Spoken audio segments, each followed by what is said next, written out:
Assalamualaikum warahmatullahi wabarakatuh. Welcome to Hyuyin Channel. Seperti biasa, Mimin akan menceritakan kisah kepahlawanan Chu Xingyun dalam anime Spirit Sword Sofrek. Selamat menyaksikan. Si penindas tahu betul bahwa begitu Chu Xingyun diizinkan melarikan diri, maka dia tidak akan pernah ingin mendapatkan guci racun Wan Gu ini dalam hidupnya. Namun, jika dia pergi untuk mengejar Chu Xingyun, naga racun akan jatuh ke dalam bahaya, dan jika itu tidak baik, itu akan disegel atau bahkan dibunuh. Tidak ada yang sempurna di dunia ini, dan Duron tidak terkecuali. Kebijaksanaan yang sangat rendah, yang tidak jauh berbeda dari ternak biasa, adalah kelemahan terbesar Duron. Jika ada pengganggu, maka bahkan penguasa daftar Tuhan, Duron tidak akan pernah takut. Namun, begitu tidak ada yang memegang kendali, kebijaksanaan Duron yang sangat rendah telah menjadi kekurangan terbesar. Seseorang tidak baik, ia mudah dirancang oleh orang-orang, dan ia tidak memiliki kemampuan untuk menggunakannya. Apa yang harus dilakukan? Apakah Anda ingin guci racun Wan Gu, atau Anda ingin melindungi racun naga? Dengan hanya sedikit kontemplasi, pelaku intimidasi membuat keputusan. Pertama-tama, jika Duron lebih kuat, itu juga benda asing. Jika kekuatannya sendiri tidak dapat ditingkatkan, cepat atau lambat dia akan mati. Bahkan jika Duron masih kuat, bagaimana hubungannya dengan dia? Kedua, bagaimanapun juga, Duron adalah naga beracun kuno yang dapat bersaing dengan Tuan di Bang. Bukan tidak mungkin untuk menyegelnya, tetapi itu terlalu sulit. Yang pasti, tanpa tembakan Kaisar Bang, mustahil bagi Duron untuk disegel atau bahkan dibunuh. Karena itu, bahkan jika tiran itu pergi, Duron mungkin tidak dalam kesulitan. Pada akhirnya, guci racun Wan Gu adalah harta karun prajurit racun. Selama Anda mendapatkan guci racun Wan Gu, bagaimana jika Anda kehilangan naga racun? Selama Anda cukup kuat, bahkan jika Anda kalah hari ini, Anda bisa mengambilnya kembali besok.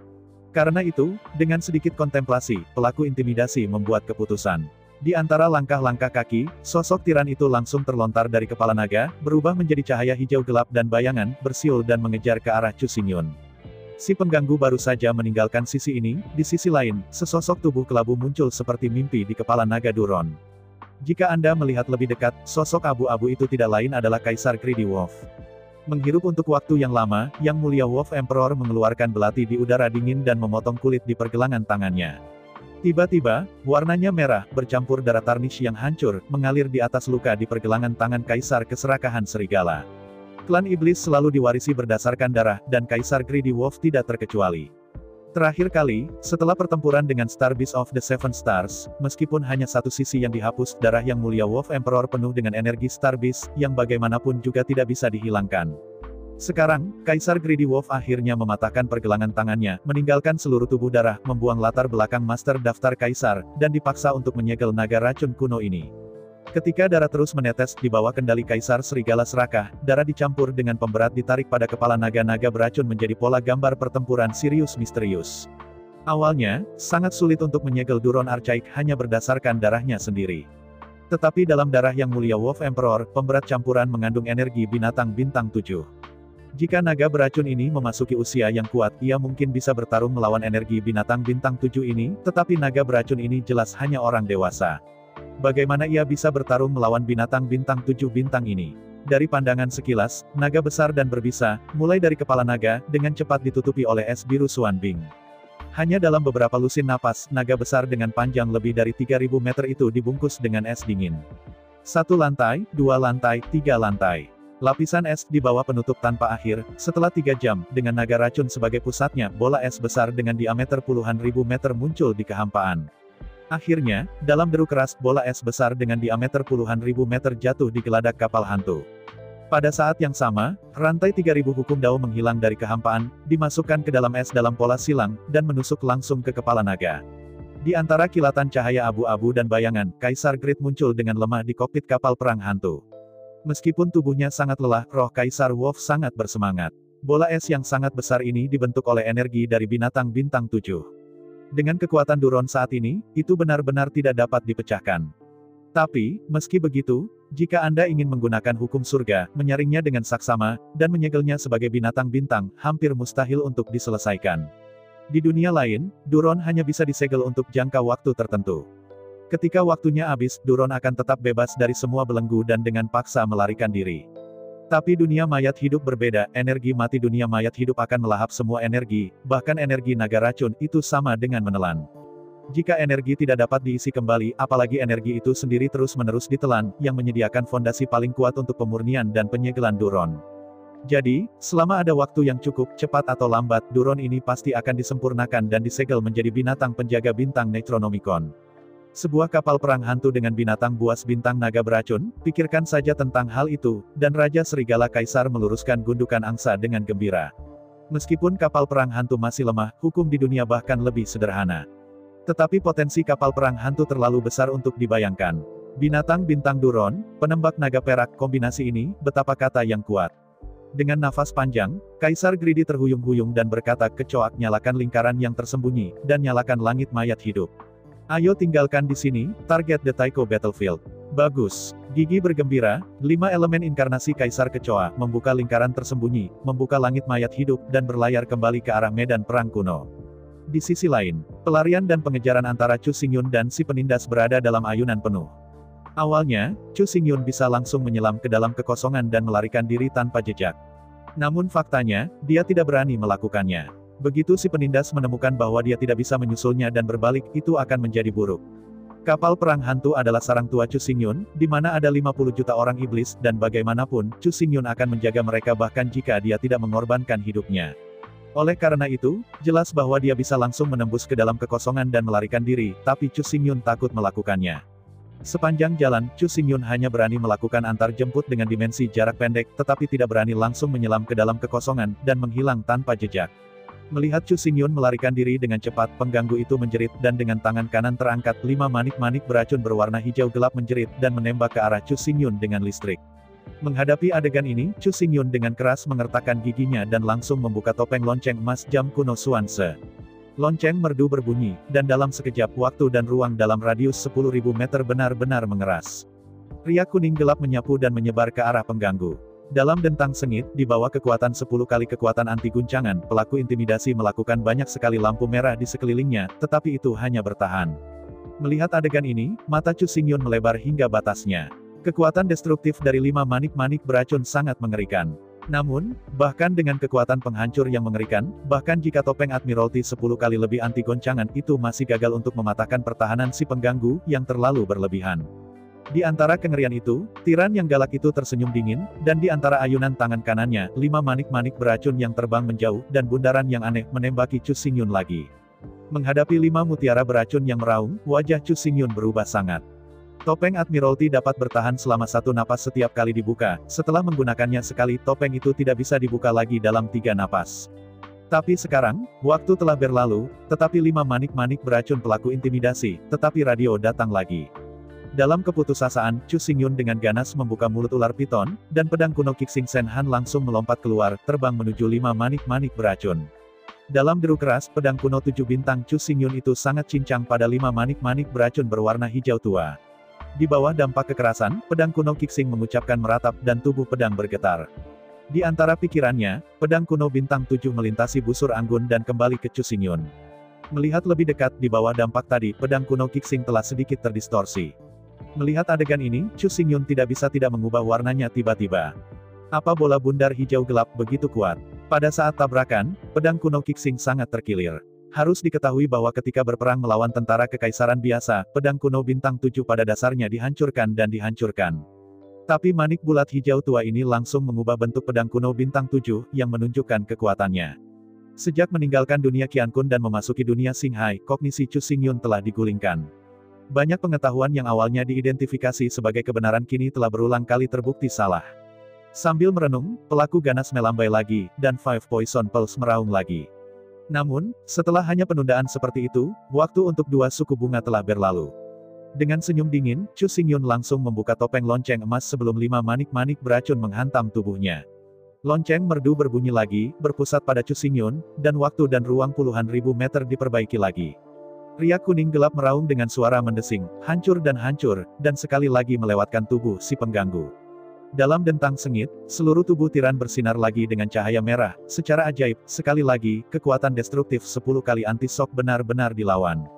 Melihat set baju besi merah di sekitar tubuh tiran itu, Chu Xingyun tidak bisa membantu tetapi terlihat ngeri. Apa yang terjadi pada baju besi ini? Mengapa pertahanannya begitu tinggi, bahkan jika kekuatannya 10 kali lipat dari anti goncangan, itu seperti gelitik.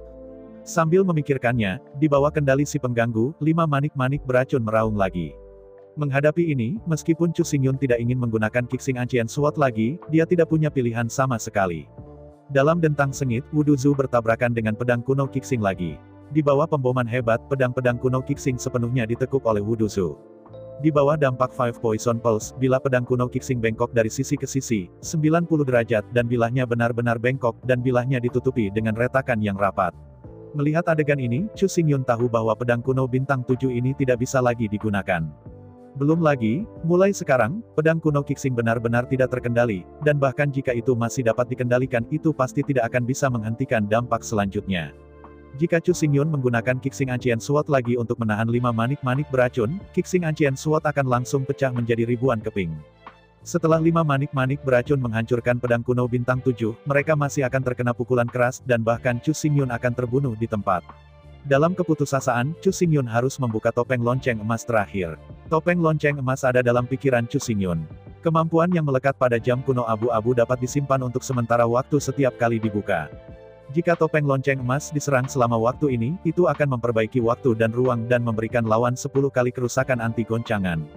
Namun, topeng lonceng emas ini tidak terbuka tanpa batas waktu, setiap kali dibutuhkan 3 napas untuk membuka, dan dalam waktu singkat topeng itu dapat dibuka hingga 3 kali berturut-turut.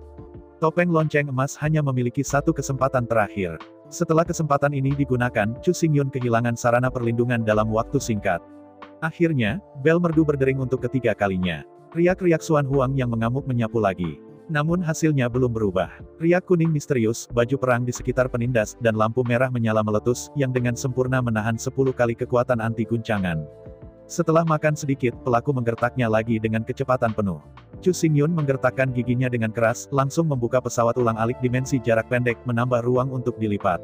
Lampu putih menyala, tubuh piton Chu Xingyun menghilang seketika, dan ketika itu muncul lagi, itu sudah muncul di sebuah planet yang jauh, jauh sekali. Mulai sekarang, Chu Xingyun masih memiliki kesempatan untuk melakukan pukulan terakhir. Jika dia masih tidak bisa membunuh pelaku intimidasi, maka Chu Xingyun hanya bisa melarikan diri karena malu.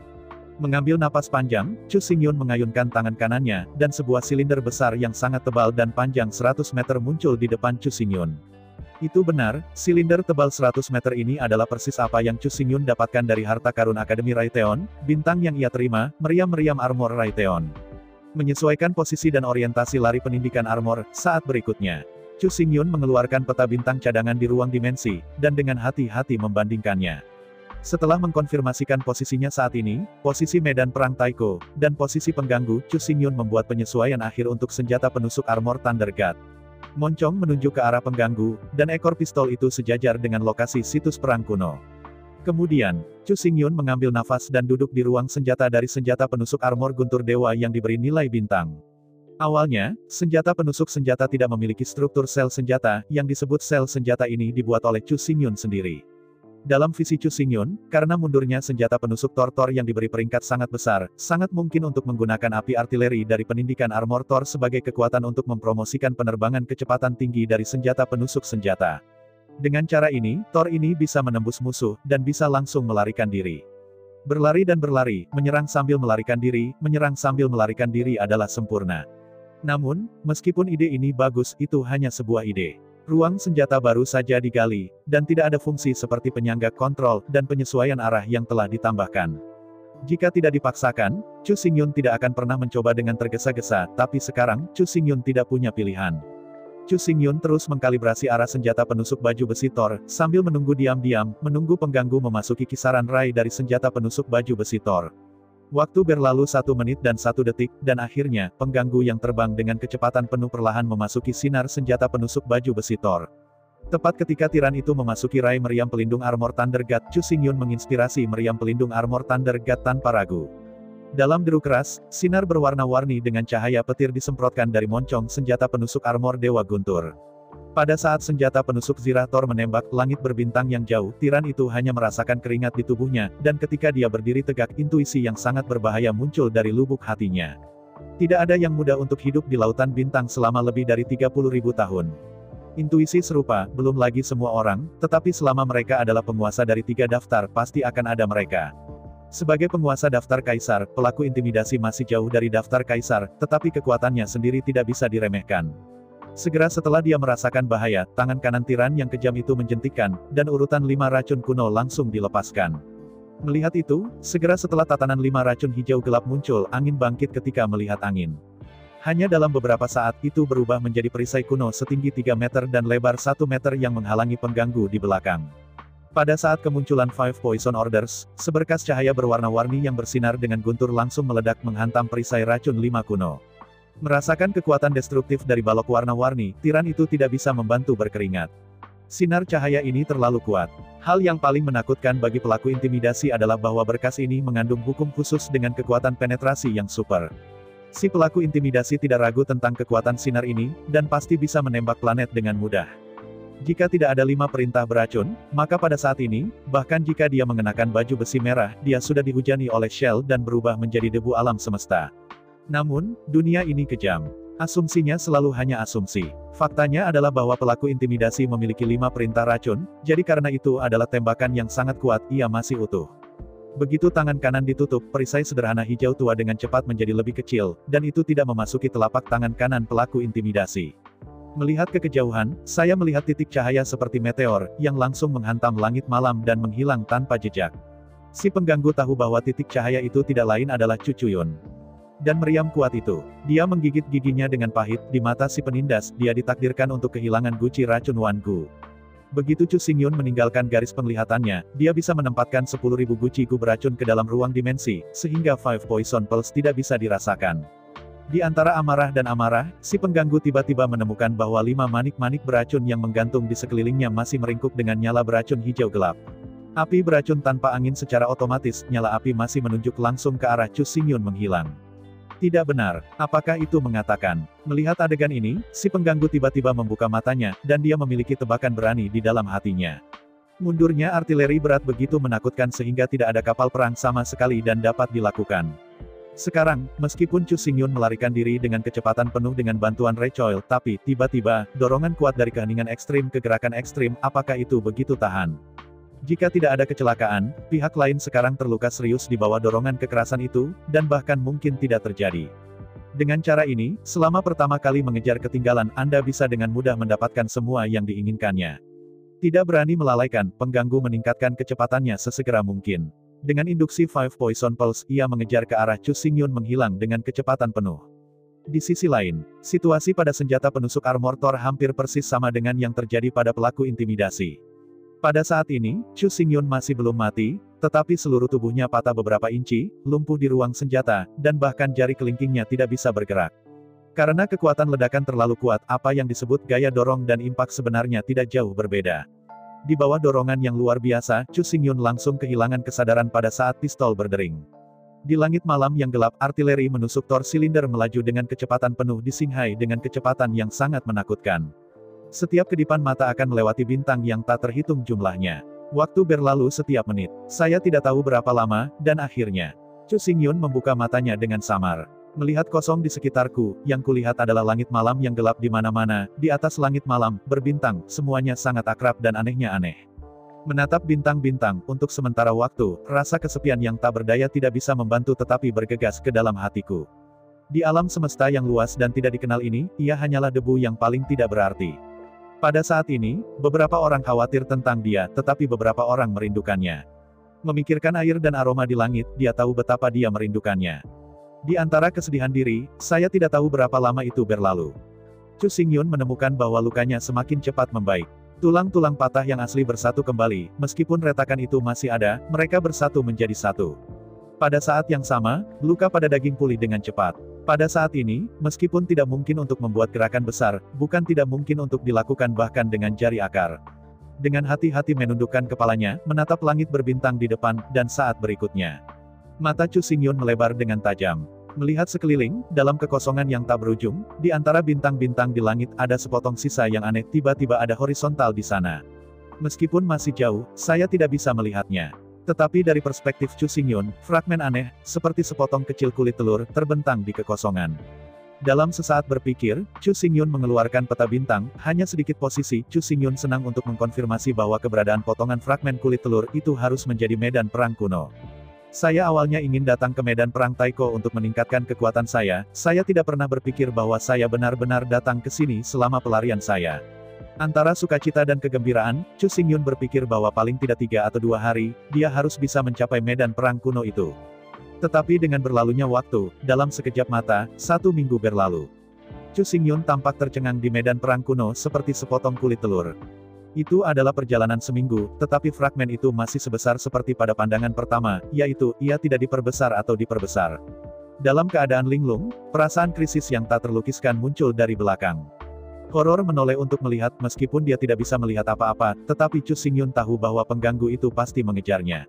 Namun, apa yang membingungkan Chu Xingyun adalah bahwa dia sudah mengumpulkan guci racun Wan Gu, jadi mengapa pengganggu mengejar itu? Di antara pikirannya, Chu Xingyun menunduk dengan keras dan melihat ke atas. Dalam pertempuran sebelumnya, gas beracun dari Five Poison Pulse kurang lebih diimpregnasi pada tubuh Chu Xingyun. Karena keberadaan prasasti kuno beracun, meskipun toksisitas dari 5 manik-manik beracun kuat, hampir tidak dapat melakukan apa-apa. Tetapi meskipun Chu Xingyun tidak diracun, pakaiannya, bahkan kulit dan rambutnya, telah diresapi dengan racun, dan terdeteksi oleh 5 manik-manik beracun. Mando Guju dapat disingkirkan, pakaian bisa dilepas dan dibuang, dan rambut bisa dicukur dan dibuang. Tetapi toksin diresapi di kulit dan diintegrasikan ke dalam darah, apakah masih bisa membuang seluruh orang?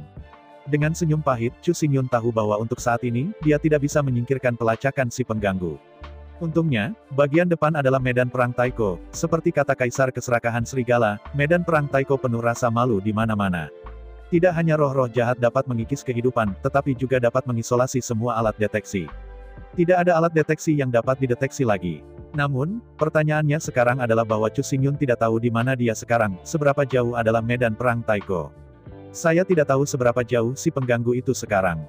Meskipun semuanya tidak pasti, semuanya harus disiapkan untuk yang terburuk. Dengan gigitan yang tajam, Chu Xingyun dengan cepat menjadi sibuk. Biarkan Thor berlari melalui baju besi, dan di dalam ruang senjata Chu Xingyun bekerja keras untuk membuat penyangga ruang senjata.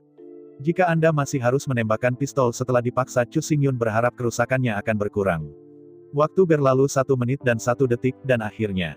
Sama seperti Chu Xingyun khawatir, medan perang Taiko belum tiba, tetapi tiran itu datang lebih dulu. Dari kejauhan, si penggertak meraung keras, "Nak, serahkan guci racun Wan Gu, aku menyayangkan kamu untuk tidak mati." Dengan mendengus dingin, Chu Xingyun bahkan menghindari membidik. Setelah menyesuaikan kursus, ia langsung dibombardir. Kali ini, senjata Pierre Ching Thor tidak mengenai si penindas, tetapi meluncur jauh ke langit berbintang. Pistol ini, satu-satunya tujuan Chu Xingyun adalah untuk mempercepat, yang lainnya tidak dipertimbangkan. Ngomong-ngomong, ada 5 perintah beracun itu. Bagaimanapun, Chu Xingyun tidak bisa membunuh tiran itu.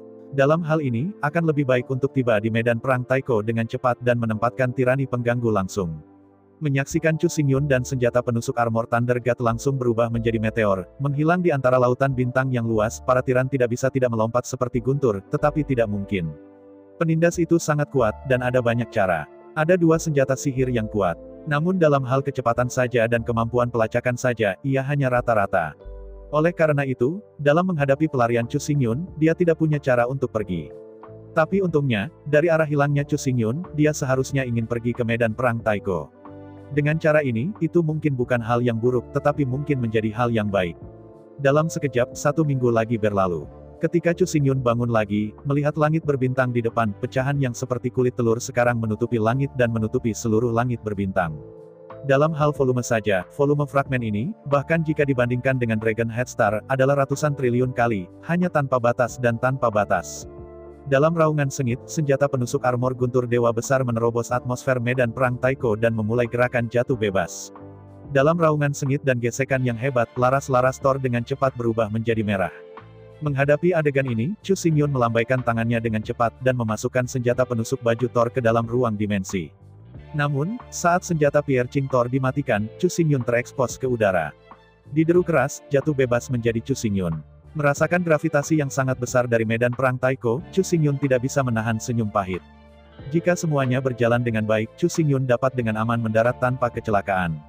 Tetapi sekarang, dia baru saja bangun, seluruh tubuhnya retak lagi, dan sulit untuk bergerak secara tidak normal. Dengan enggan memadatkan jiwa, Chu Xingyun mencoba mengkomunikasikan jalur surgawi dari medan perang Taiko, tetapi semua upaya itu sia-sia. Jalur surgawi dari medan perang Taiko tidak dapat diintegrasikan sama sekali. Dalam keputusasaan, Chu Xingyun harus mengendalikan kekuatan ruang, tetapi di atas medan perang kuno ini, kekuatan ruang ditekan hingga batasnya. Meskipun masih mungkin untuk memanfaatkan kekuatan bagian dari ruang, efeknya sangat buruk. Akhirnya, dengan dampak besar, tubuh Chu Xingyun menghantam tanah dengan keras. Dalam deru keras, di bawah kekuatan tumbukan besar, Chu Xingyun merasakan kegelapan di depannya, dan dia benar-benar kehilangan kesadaran. Dalam kegelapan, saya tidak tahu sudah berapa lama berlalu, dan perasaan berputar tiba-tiba muncul.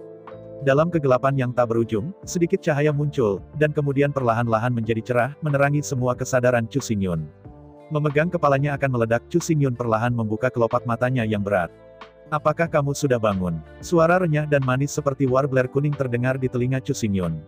Suara yang sangat aneh. Dia mendongak, dan menatap seorang gadis ramping 28. Di tangannya ada semangkuk cairan yang memancarkan kilau biru tua, dan nafas jiwa-jiwa yang bergelombang datang. Ada cahaya putih mekar samar-samar, itulah kekuatan hidup. Hanya saja ketertarikan nyata Chu Xingyun bukan ini, tapi napas dari gadis ini. Ini adalah nafas Kaisar Sun.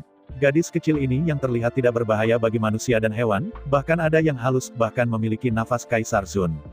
Chu Xingyun langsung menjadi waspada dan mengerahkan kekuatan di sekitar, jadi dia berencana untuk duduk dari tempat tidur. Begitu tubuh bergerak, rasa sakit yang hebat tiba-tiba menyerang. Otot dan tulang yang patah di tubuh sepertinya terkoyak. Gadis itu tersenyum, dan bersandar dengan lembut untuk memegang Chu Xingyun, sepertinya cedera hampir selesai. Memikirkan untuk bangun. Ayo, minum semangkuk sup ini dengan cepat, kamu pasti bisa sembuh. Saat dia berkata, gadis itu meletakkan mangkuk di tangannya ke mulut Chu Xingyun. Pada saat ini, Chu Xingyun masih terluka parah, dan dengan kekuatan hukum yang belum beradaptasi dengan ruang ini, ia benar-benar tidak dapat berjuang. Sup biru tua itu seperti gangguan hangat mengalir ke tenggorokan berdeguk, tiba-tiba terasa hangat di perut. Jelas, semangkuk sup obat ini tidak hanya memiliki kekuatan untuk menyehatkan jiwa, tetapi juga memiliki efek langsung pada pemulihan cedera. Siapa kamu? Kenapa aku di sini? Tanya Chu Xingyun dengan cemberut. Setelah melirik Chu Xingyun, gadis itu mengerucutkan bibir merahnya yang cerah dan secara singkat memperkenalkan situasi di sini. Benar saja, seperti yang ditebak Chu Xingyun, ini adalah medan perang legendaris Taiko. Pada saat ini, kamp petualangan tempat Chu Xingyun berada terletak di tepi dataran tinggi Taiko Nanhuang. Medan perang Taiko, ribuan mil, sangat luas, dan tidak ada yang tahu seberapa besar itu. Ada begitu banyak tempat kuno dan daerah padat yang telah dijelajahi, tetapi hanya puncak gunung es, tidak ada yang bisa melihat seluruh gambar. Nama gadis itu adalah Yelan. Ketika dia keluar menjelajah, dia bertemu dengan Chu Xingyun yang terluka parah dan pingsan. Awalnya, rekan tim Yelan tidak ingin dia melakukan banyak bisnis dan membantu orang yang tidak relevan. Namun, meskipun ditentang semua orang, Yelan memaksanya kembali ke kamp. Mengetahui bahwa gadis di depannya telah menyelamatkannya, hati Chu Xingyun benar-benar dijaga. Meregangkan anggota tubuhnya sedikit, Chu Xingyun tidak bisa tidak terkejut. Mangkuk sup barusan tidak mudah. Setelah beberapa saat, tubuh dan jiwanya yang rusak telah disembuhkan. Dalam maksimal 2 atau 3 hari, Anda dapat pulih sepenuhnya. Bukan hanya pemulihan dari cedera. Yang paling mengejutkan Chu Xingyun adalah dia bisa melihat bahwa kekuatan dan kekuatan fisiknya sangat meningkat. Dengan ekspresi kaget pada Yelan, Chu Xingyun menjadi lebih ingin tahu. Jika bahkan tim seperti Yelan hanya bisa menjelajah di pinggiran, lalu jenis berbahaya dan tidak dikenal apa yang tersembunyi di medan perang Taiko yang misterius ini. Selama 3 hari berikutnya, Chu Xingyun sedang berlatih. Selama pelatihan, Yelan sering menghabiskan waktu bersamanya dan mengobrol dengannya. Melalui obrolan dengan Yelan, Chu Xingyun belajar banyak informasi dasar tentang medan perang Taiko. 3 hari kemudian, cedera Chu Xingyun benar-benar pulih, dan kemudian dia berjalan keluar dari tenda bersama perusahaan Yelan. Menunjuk lingkungan sekitarnya, Yelan tersenyum manis dan berkata, "Hei, disinilah pasukan ledakan kita ditempatkan. Lihat apakah ada." Mendengarkan perkenalan Yelan, Chu Xingyun melihat sekeliling. Pesona yang disebut hanya itu, tapi 4 rekan satu tim Yelan benar-benar luar biasa. Orang-orang ini semua memiliki ranah Kaisar Sun. Jika itu hanya ranah Kaisar Sun, Chu Xingyun tidak terlalu ribut. Di Lautan Bintang, Kaisar Sun Realm hanyalah pemula, tidak ada yang mengejutkan. Namun, tubuh Kaisar ini memancarkan paksaan yang misterius tapi menakutkan. Jika Anda bertarung 1 lawan 1, bahkan Yuan Hong dan Niu Ram sama sekali bukan penentang orang-orang ini. Bahkan mungkin dibubuhi di tempat. Kenapa kekuatan mereka akan sangat sombong? Chu Xingyun menoleh kaget, dan bertanya pada Yelan. Menghadapi pertanyaan Chu Xingyun, Yelan tidak menyembunyikannya. Jelaskan secara singkat situasi medan perang Taiko. Setelah mendengarkan perkenalan Yelan, Chu Xingyun perlahan-lahan menyadari bahwa kaisar paling kuno dan berbakat di dunia berkumpul di medan perang kuno ini. Mereka yang bisa muncul di sini adalah semua jenius di antara para jenius, kaisar di antara kaisar.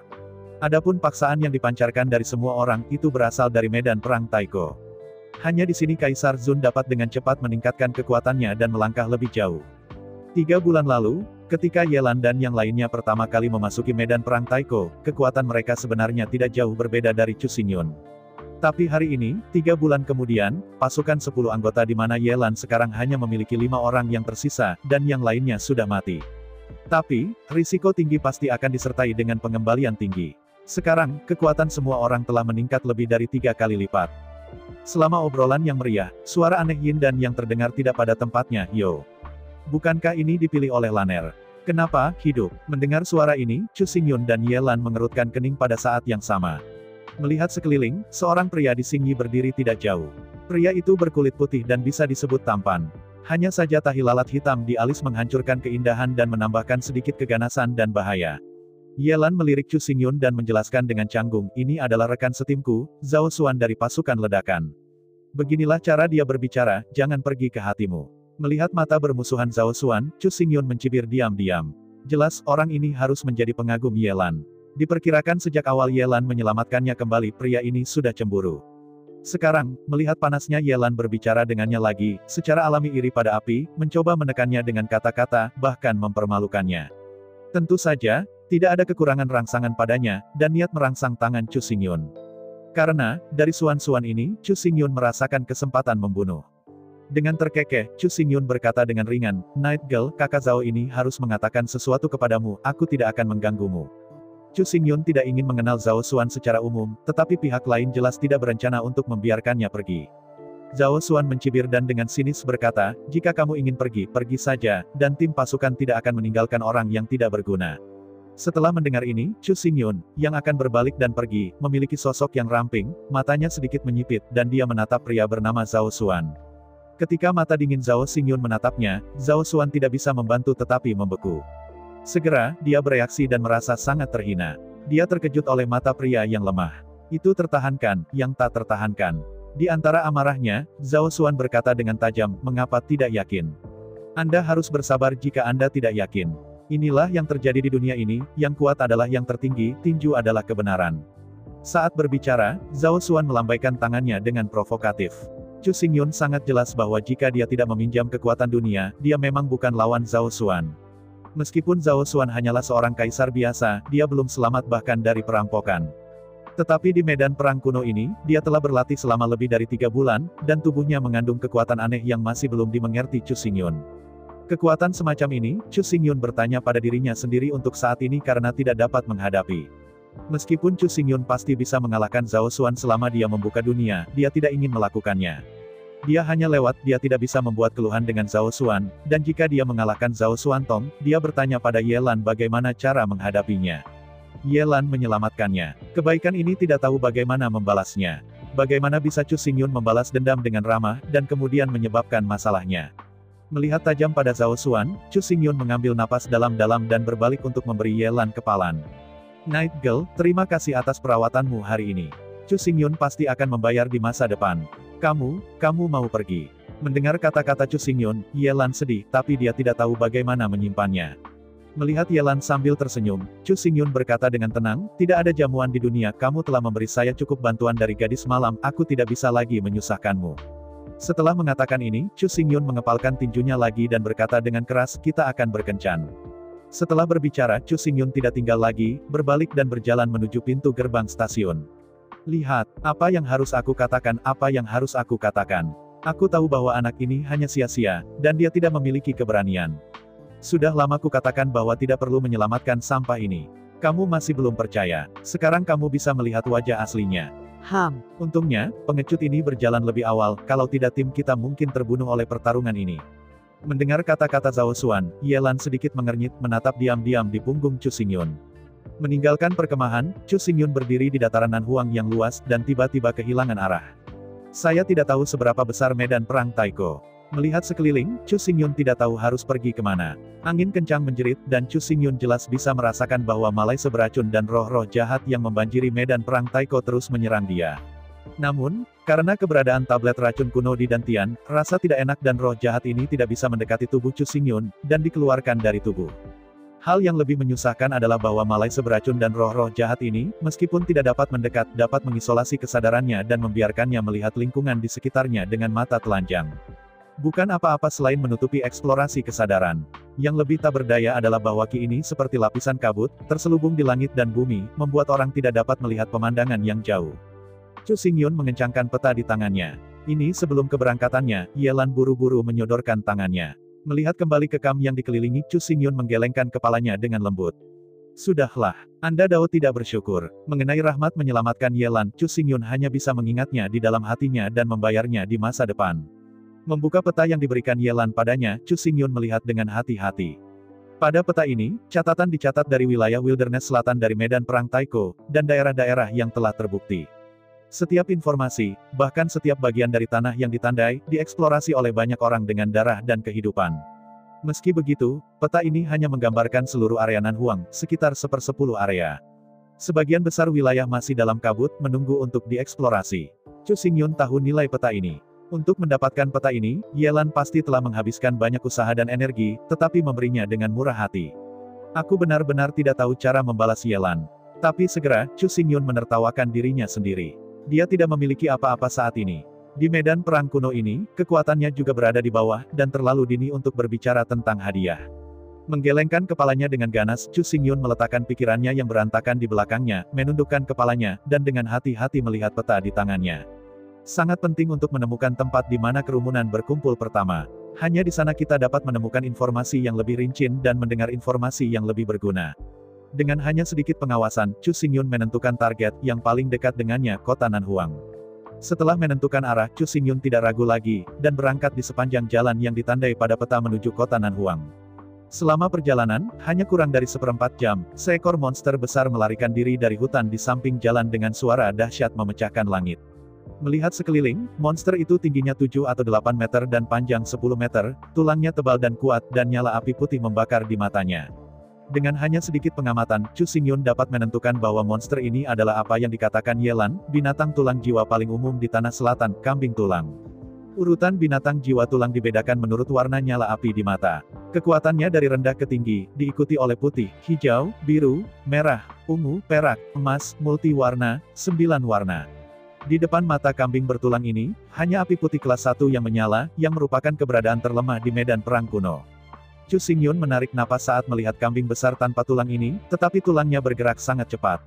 Apakah ini jiwa tulang binatang yang unik di medan perang Taiko? Di bawah kewaspadaan penuh dari Chu Xingyun, api putih di mata kambing kerangka menyala dengan keras, dan langit berdering keras. Saat berikutnya, kambing tulang menghantam merangkak. Di mana keempat kuku diinjak-injak, tanahnya retak, lumpur dan batu memercik, dan lubang yang dalam penuh setengah kaki muncul tiba-tiba. Didorong oleh kekuatan yang luar biasa, tubuh kambing kerangka, seperti anak panah dari tali, bergegas mendekat dengan tangisan. Menghadapi dampak dari kambing kerangka, Chu Xingyun menjelajah dengan tangan kanannya, dan mengeluarkan pedang kaisar dari ruang dimensi, dan menyambutnya dengan berani. Dalam deru keras, pedang prajurit kekaisaran di tangan Chu Xingyun sangat terpotong di tengkorak kambing kerangka. Sangat kuat. Begitu dia melakukan kontak, Chu Xingyun ngeri. Tubuh kambing bertulang ini dipenuhi dengan tekanan yang menakutkan, dan kekuatannya sangat dilebih-lebihkan sehingga membuatnya terengah-engah. Chu Xingyun awalnya adalah pedang jiwa Mahayana Kendo, tetapi ketika dia memotong pedang di kepala domba, dia merasa cacing tanah mengguncang pohon. Di bawah dampak kekuatan kekerasan, kekuatan besar yang tak tertahankan datang, dan hanya sesaat kemudian, Chu Xingyun tersingkir. Midair, Chu Xingyun memutar tubuhnya, menyesuaikan postur tubuhnya dengan keras, dan tersandung ke tanah. Menatap kambing kerangka, ternyata kambing kerangka juga tidak nyaman. Setelah beberapa langkah mundur, skeletonal goat nyaris tidak berdiri, menghadap Chu Xingyun dengan raungan marah. Suara garing datang dari tangannya, dan dia melihat ke bawah dengan takjub. Pedang prajurit kekaisaran di tangannya sudah ditutupi dengan retakan, yang bisa pecah kapan saja.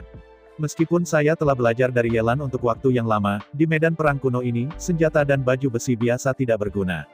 Tapi Chu Xingyun masih tidak berharap bahwa tentara kekaisaran dihancurkan dengan mudah. Dengan takjub, kambing kerangka di sisi yang berlawanan pulih, menundukkan kepalanya lagi, dan mengarahkan tanduk tajam pada Chu Xingyun. Ini bukan cara untuk terus seperti ini. Kalau tidak, begitu tentara kekaisaran benar-benar hancur, ia akan bertarung dengan kambing bertulang dengan tangannya yang telanjang. Namun, jika Anda ingin pertempuran cepat dan keputusan cepat, Anda harus meminjam kekuatan dunia mayat hidup. Setelah menarik napas panjang, Chu Xingyun memusatkan pikirannya, sepenuhnya merasakan fluktuasi dunia mayat hidup dan mengkomunikasikan kekuatan dunia mayat hidup. Meskipun sangat malu, Chu Xingyun dengan mudah merasakan keberadaan dunia mayat hidup. Pada saat ini, dunia mayat hidup jauh di kehampaan di luar medan perang Taiko, tidak jauh dari sini. Paling banyak 1 minggu lagi, kapal perang hantu pasti akan mencapai tepi medan perang Taiko. Di antara saat-saat berpikir, kekuatan dunia dari dunia mayat hidup langsung meledak menjangkau jarak yang jauh, dan diproyeksikan pada tubuh Chu Xingyun. Saat kekuatan dunia memasuki tubuh, kekuatan gelombang melonjak dalam tubuh Chu Xingyun. Melihat tulang kambing dengan dingin, Chu Xingyun perlahan-lahan menyuntikkan kekuatan dunia ke tentara kekaisaran di tangannya. Dengan pemasukan kekuatan dunia, prajurit kekaisaran yang ditutupi dengan retakan secara bertahap menyala, memancarkan cahaya berwarna-warni. Akhirnya, ketika kekuatan menumpuk ke momen puncak, Chu Xingyun melangkah keluar. Dalam kilatan cahaya putih, Chu Xingyun menghilang di tempat, langsung muncul di depan kambing bertulang. Dalam suara ledakan, Chu Xingyun melambaikan pedangnya di tangannya, menghadap ke kambing tulang di depannya, merobohkan pedang yang terkuat yang mengandung kekuatan dunia. Di bawah pedang, aun pedang meledak, dan cahaya pedang menyala seperti pelangi putih. Dari atas ke bawah, itu langsung dipotong pada tubuh besar kambing kerangka. Dalam sekejap, seluruh dunia menjadi sunyi, dan bahkan angin tampak tenang. Waktu berlalu setiap menit. Akhirnya, angin sepoi-sepoi bertiup, dan kambing kerangka besar itu dibagi secara merata menjadi 2 bagian dari kepala ke ekor, dan jatuh ke samping. Pada saat yang sama, pedang yang patah di tangan Chu Xingyun langsung terfragmentasi dan tersebar di semua tempat. Perlahan berdiri tegak, Chu Xingyun melihat dengan lelah pada mayat kambing bertulang. Sejauh yang saya bisa lihat, mayat kambing bertulang perlahan-lahan menghilang ke udara sampai benar-benar menghilang, hanya menyisakan 2 potong tulang putih dengan warna-warna cerah, bersinar kilau hangat. Berjalan perlahan, Chu Xingyun membungkuk dan mengambil 2 potongan tulang seperti batu giok. Di tentakel, sepotong kelembutan sebenarnya berisi napas yang aneh, seperti kehidupan. Melihat fragmen tulang di tangannya, Chu Xingyun bukan orang asing, pada kenyataannya, dia telah melihatnya sebelumnya, dan bahkan memiliki banyak. Itu benar, potongan tulang ini adalah tulang roh, yang dibentuk oleh esensi dari binatang jiwa tulang. Energi yang terkandung dalam tulang roh sangat hidup dan mudah diserap, yang dapat sangat meningkatkan kekuatan tubuh. Saat kekuatan fisik meningkat, kekuatan meningkat, dan pertahanan menjadi lebih kuat. Jadi untuk waktu yang lama, tulang roh adalah mata uang universal di lautan bintang dan mata uang keras. Sebelum, pada saat bintang kepala naga, Chu Xingyun dulu memiliki ratusan juta tulang roh pada saat itu, dia tidak merasa banyak, hanya sebagai uang. Tapi sekarang, Chu Xingyun akhirnya tahu betapa sulitnya mendapatkan tulang roh ini. Sambil menghela nafas, Chu Xingyun dengan sigap mengumpulkan tulang roh ke dalam ruang dimensi. Ketika dia hendak berbalik dan pergi, mutasi itu meningkat. Meskipun kambing tulang sudah mati, nyala api di matanya tidak menghilang, tetapi terbang ke arahnya sebagai pita. Tiba-tiba di dalam hatinya, Chu Xingyun tanpa sadar ingin menghindari. Namun, pada saat ini, Chu Xingyun sudah kelelahan, dan kekuatan dunia juga jauh dari tubuh, begitu dekat dengannya, dia tidak bisa melarikan diri sama sekali. Mencoba ke samping, dia akhirnya ditangkap oleh Streamer dan langsung masuk ke dalam tubuh. Yang mengejutkan Chu Xingyun adalah Streamer memasuki tubuh tanpa melukainya. Sebaliknya, kelelahan pertempuran sengit telah banyak berkurang.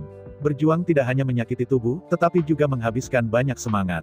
Secara umum, cedera fisik dapat diperbaiki dengan eliksir atau energinya sendiri, tetapi konsumsi mental membutuhkan waktu lama sebelum perlahan-lahan pulih. Namun, energi aneh ini benar-benar dapat mengembalikan kekuatan mental yang dikonsumsi. Tempat ajaib tidak berhenti di situ.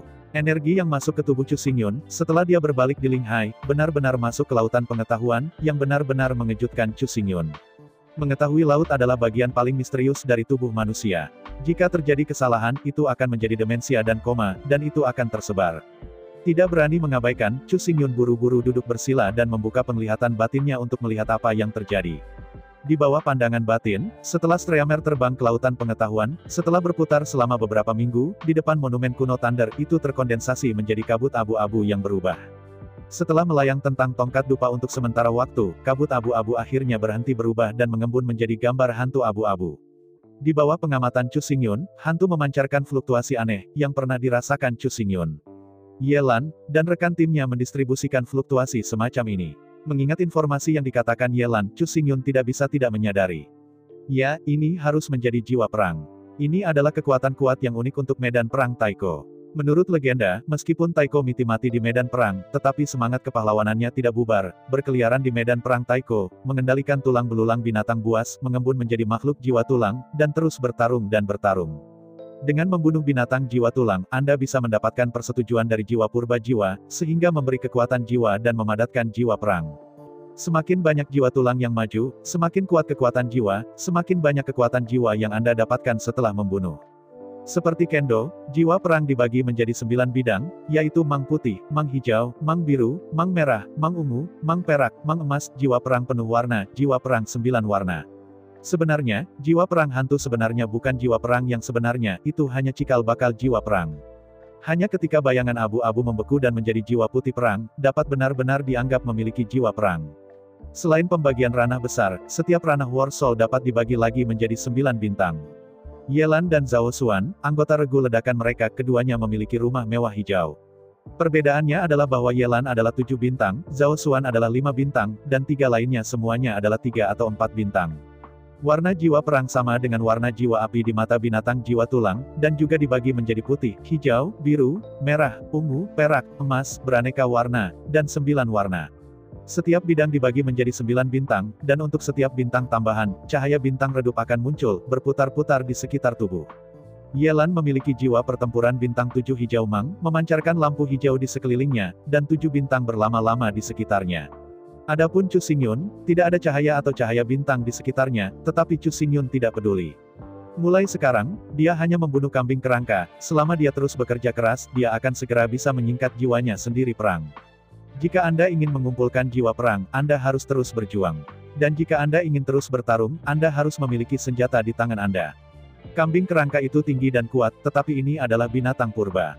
Meskipun telah mati selama ratusan juta tahun, tulang-tulangnya masih sangat keras, jauh lebih unggul dari prajurit kekaisaran biasa. Fakta telah membuktikan bahwa tentara kekaisaran biasa memotong tulang kambing kerangka, dan bukan kerangka kambing kerangka yang pecah, tetapi tentara kekaisaran. Adapun fakta bahwa tidak ada kemungkinan bertarung dengan tulang telanjang melawan kambing kerangka, kecuali kekuatan dunia dipinjam lagi, jika tidak, bahkan jika Anda memukul ribuan tinju dan menendang puluhan ribu kaki, kambing kerangka tidak akan pernah jatuh. Tapi sekarang, pedang kuno Qixing telah rusak parah dan sama sekali tidak dapat digunakan. Sambil mengerutkan kening, Chu Xingyun dengan cepat mengambilnya di ruang dimensi. Bagaimanapun, ia harus menemukan senjata yang cukup kuat, jika tidak pertempuran tidak akan berlanjut sama sekali.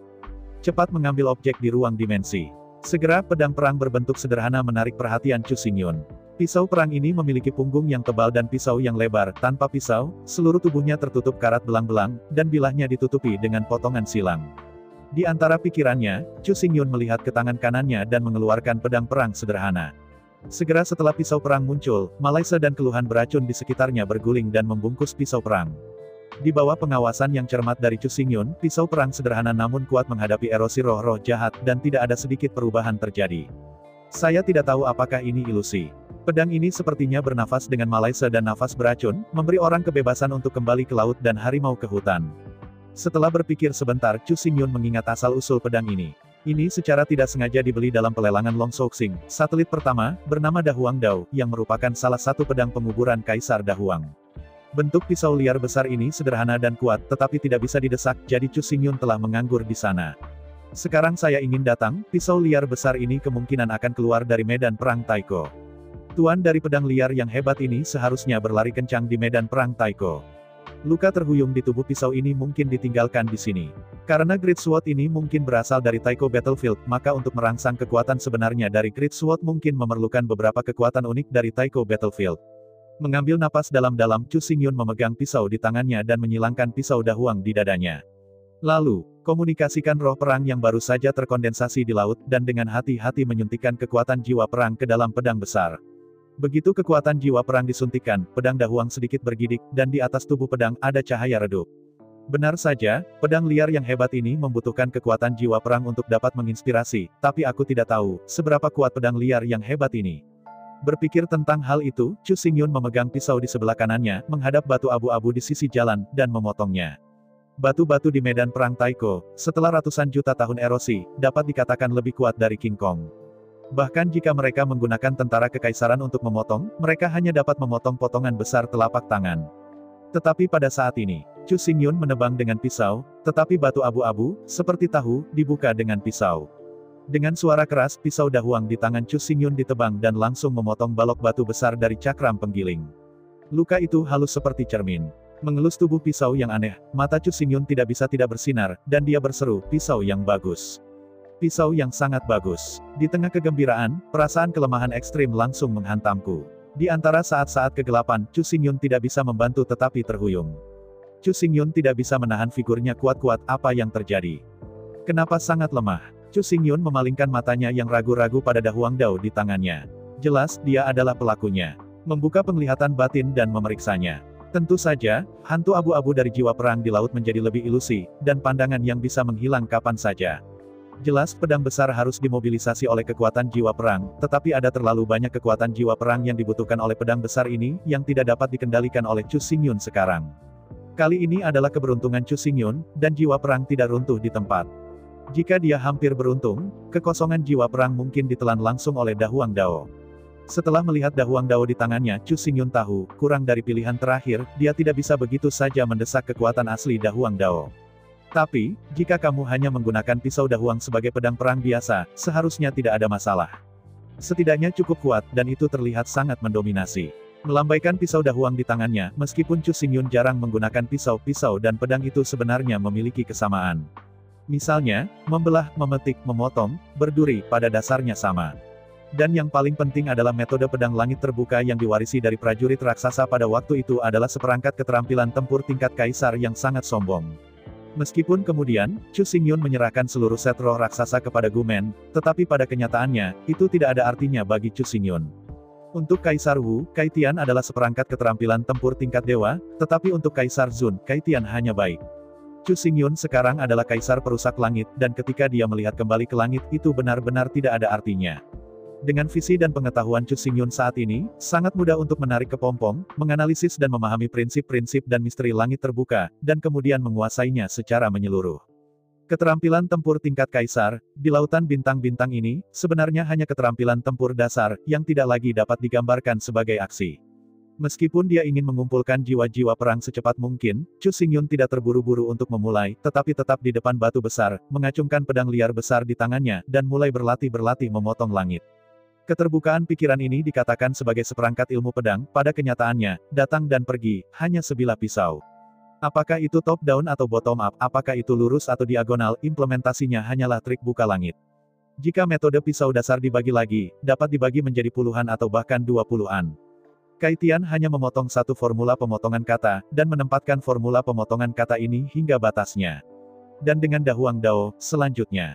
Chu Xingyun juga harus terbiasa dengan sifat pisau dari dahuang dao ini, beradaptasi dengan berat dan ukurannya. Kalau tidak, pertarungan pasti akan sulit, dan sulit untuk mengerahkan kekuatan yang layak Anda dapatkan. Bahkan jika Anda bergegas ke jalan, sekali Anda menemukan kambing kerangka, Anda mungkin tidak bisa menang. Setelah tinggal selama seminggu berturut-turut, Chu Xingyun akhirnya akrab dengan sifat pisau dahuang dao, dan ia juga memotong catatan itu menjadi latihan. Dalam seminggu, Chu Xingyun tidak hanya bisa beradaptasi dengan pedang, tetapi juga tidak hanya berlatih hari itu. Latihan Chu Xingyun selalu bertujuan. Dalam semua pelatihan dalam seminggu terakhir, Chu Xingyun menargetkan kambing kerangka untuk pelatihan yang ditargetkan. Setelah persiapan 1 minggu, Chu Xingyun akhirnya melanjutkan perjalanan. Dibandingkan dengan linglung seminggu yang lalu, kali ini, Chu Xingyun sudah memiliki tujuan yang jelas untuk membunuh kambing bertulang dan untuk mengumpulkan jiwa perang. Namun, jika Anda ingin membunuh kambing tulang, Anda harus terlebih dahulu menemukan kambing tulang. Keluarkan peta dan lihat itu, dan segera. Chu Xingyun menentukan daerah dengan kambing tulang terbanyak, hutan belantara batu. Gurun Batu adalah nama yang aneh. Ketika pertama kali melihat nama itu, Chu Xingyun hanya merasa bingung, dan dia tidak mengerti mengapa nama seperti itu diberikan. Namun, ketika Chu Xingyun akhirnya mencapai hutan belantara berbatu, ia harus mengakui bahwa nama itu sangat cocok di sini. Melihat sekeliling, di belantara batu, ada banyak stalagmit yang tegap yang berdiri tegak dan berdiri tinggi dan memandang sekeliling. Stalagmit yang rendah dan kekar benar-benar seperti satu persatu. Batu besar. Di dalam belantara bebatuan, antara rumput liar dengan dada tinggi dan batu-batu besar, seekor kambing tulang yang tingginya hanya 7 hingga 8 meter dan lebih dari 10 meter, berkeliaran tanpa tujuan. Meskipun ia telah menjadi tulang mati, kambing tulang ini masih di padang rumput dan menolak untuk meninggalkan. Membungkuk, Chu Xingyun bergegas menuju kambing tulang sepanjang jalan dengan penutup rumput liar. Bergegas ke dekat, mata Chu Xingyun melintas, pisau besar liar menjerit, dan langsung menuju ke lutut kaki depan kiri seekor kambing bertulang. Didentang renyah, luka menembus langit, lutut kiri kambing bertulang itu langsung menghancurkan tulang. Meskipun Chu Xingyun tidak menyalakan kekuatan Da Huang Dao, kekerasan Da Huang Dao ada di sana. Selama kekuatannya cukup kuat, tulang lutut kambing bertulang bisa dipatahkan. Hanya saja meskipun Chu Xingyun telah mengayunkan pedangnya dengan sekuat tenaga, tetapi di bawah pisau, meskipun tulang lutut kambing dipotong dengan tebasan yang dalam, itu tidak sepenuhnya hancur, dan kambing tulang itu tidak hilang. Kemampuan satu langkah. Setelah pisaunya terpotong, Chu Xingyun tidak tetap bugar, karena kambing tulang yang sangat besar melintas di bawahnya, ia dipotong pada sendi kaki belakang kanan kambing itu. Menderita dua serangan berturut-turut, kambing kerangka itu tiba-tiba melompat dengan keras, tampaknya berusaha untuk membasmi Chu Xingyun sampai mati. Menghadapi adegan ini, Chu Xingyun mempertahankan ketenangan mutlak, dan seperti angin willow, terus-menerus bolak-balik antara empat kaki tulang kambing kerangka, dan tidak terinjak sekali. Namun, itu tidak cukup untuk tidak diinjak-injak. Kambing bertulang ini bukan makhluk hidup, dan tidak tahu apa artinya menjadi lelah, jadi, masih kalimat itu, kita harus membuat keputusan cepat. Setelah berkedip beberapa kali pada skeletal goat, Chu Xingyun akhirnya mengambil kesempatan itu, tubuhnya melompat ke langit lagi, dan dia terpotong pada lutut kiri skeletal goat. Dengan dua pisau berturut-turut, tulang lutut kiri kambing bertulang itu akhirnya meledak sepenuhnya, berubah menjadi tulang yang patah di mana-mana, terbang kemana-mana. Di bawah semburan tempurung lutut kiri, tubuh kambing kerangka tiba-tiba terhuyung-huyung, bersandar tak terkendali ke arah depan kiri. Melihat adegan ini, Chu Xingyun mengambil kesempatan itu, dan matanya terkunci pada vertebra serviks kambing bertulang, memotong. Setelah dipotong, tulang-tulang belakang leher kambing itu tiba-tiba terbelah dua, tetapi separuhnya lagi, tetapi masih cukup untuk mempertahankan tulang kepala kambing itu. Namun, jelas bahwa kambing tulang tidak memiliki kesempatan untuk berjuang lagi. Di mata Chu Xingyun, kambing tulang ini sudah mati. Pertama, pisau dari bawah ke atas memotong setengah dari vertebra serviks kambing kerangka. Selanjutnya, ketika tubuh Chu Xingyun melewati kepala skeleton goat, Chu Xingyun mengayunkannya dengan keras dan memotongnya pada bagian skeletonal goat setengah vertebra serviks. Dalam suara renyah, tulang belakang kambing bertulang itu patah dengan pisau, dan kepalanya yang besar jatuh ke rumput. Tubuh itu melayang 3 kali berturut-turut. Chu Xingyun jatuh ke tanah. Melihat ke bawah, kambing tanpa tulang besar, sekarang dengan tulang yang tersebar, secara bertahap menghilang di bawah erosi medan perang kuno. Sedikit suara memecah langit terdengar, dan sekelompok cahaya putih di mata kambing kerangka bersiul dan bergegas menuju Chu Xingyun, langsung tenggelam ke dalam tubuh Chu Xingyun. Menutup matanya dengan lembut, di bawah penglihatan batin, kelompok cahaya putih dengan cepat menembus ke lautan pengetahuan dan bergabung ke dalam bayangan jiwa perang abu-abu. Setelah menggabungkan kelompok cahaya putih, hantu roh perang segera gelisah, volumenya menjadi jauh lebih besar, dan hantu itu juga mengeras banyak, dan sosok yang samar-samar sudah bisa dilihat. Dengan napas panjang, Chu Xingyun membuka matanya dan berjalan ke tulang kambing bertulang untuk menemukan mereka dengan hati-hati. Tetapi setelah pencarian yang panjang, sampai tulang-tulang kambing itu benar-benar hilang, mereka tidak menemukan apapun. Mengerutkan alisnya, Chu Xingyun menyadari bahwa tulang roh mungkin tidak terkondensasi dari setiap binatang jiwa tulang, setidaknya, kambing tulang ini tidak mengembun. Tapi sebenarnya, itu tidak masalah, lagi pula. Chu Xingyun dulu memiliki ratusan juta tulang roh di tangannya, jadi, untuk beberapa potong tulang roh di daerah ini, tidak akan terlalu berat untuk dilihat. Tulang roh dapat diperoleh dengan cara lain, tetapi jiwa perang hanya dapat diperoleh dengan bertarung secara langsung dan membunuh binatang jiwa tulang dengan tangan. Alasan mengapa Chu Xingyun datang ke medan perang Taiko adalah untuk meningkatkan kekuatannya sesegera mungkin, sehingga memiliki modal untuk menghadapi Kaisar Tianyi. Oleh karena itu, tulang roh lebih baik, jika tidak Chu Xingyun tidak akan peduli. Mengangkat kepalanya, Chu Xingyun menatap kambing kerangka di kejauhan, tapi dia tidak memulai pertempuran kedua untuk pertama kalinya. Merangkum keuntungan dan kerugian dari perang sebelumnya, Chu Xingyun mengambil langkah maju, menyelinap ke kambing tulang yang paling dekat dengannya. Waktu berlalu 1 menit dan 1 detik. Pada hari berikutnya, Chu Xingyun memenggal ratusan kambing tulang. Akhirnya, ketika Chu Xingyun membunuh kambing tulang ke-100 di dalam lautan pengetahuan, hantu abu-abu dari jiwa perang melonjak hebat. Tidak berani mengabaikan, Chu Xingyun duduk bersila untuk pertama kalinya, membuka visi batinnya, dan memasuki lautan pengetahuan. Melihat itu, melihat pusat laut, di bawah jam kuno hitam, di depan monumen guntur kuno, ada awan kelabu, bergelombang keras, sepertinya ada sesuatu yang harus dibor dari awan. Waktu berlalu 1 menit dan 1 detik, dan awan kelabu bergulir semakin keras. Akhirnya, cahaya putih berapi-api akhirnya menembus kabut abu-abu dan melesat keluar dengan bersiul. Yang pertama, kedua, ketiga. Dengan cahaya putih pertama mekar, selanjutnya, cahaya putih demi cahaya, menerobos bayangan kabut kelabu, seolah-olah matahari, menumpahkan seluruh lautan pengetahuan. Akhirnya, jejak terakhir kabut abu-abu benar-benar menghilang di bawah cahaya putih, dan seluruh lautan pengetahuan benar-benar ditutupi dengan cahaya putih yang menyala-nyala. Setelah ditutupi dengan seluruh lautan pengetahuan, cahaya putih secara bertahap menyusut dan perlahan-lahan terkondensasi menjadi cahaya dan bayangan berbentuk manusia, berdiri dengan bangga di lautan pengetahuan. Saya ucapkan banyak terima kasih kepada teman-teman yang telah menonton dan mendengarkan cerita yang Mimin sampaikan. Untuk episode selanjutnya, ditunggu saja dan tetap standby di Hiu Yin Channel.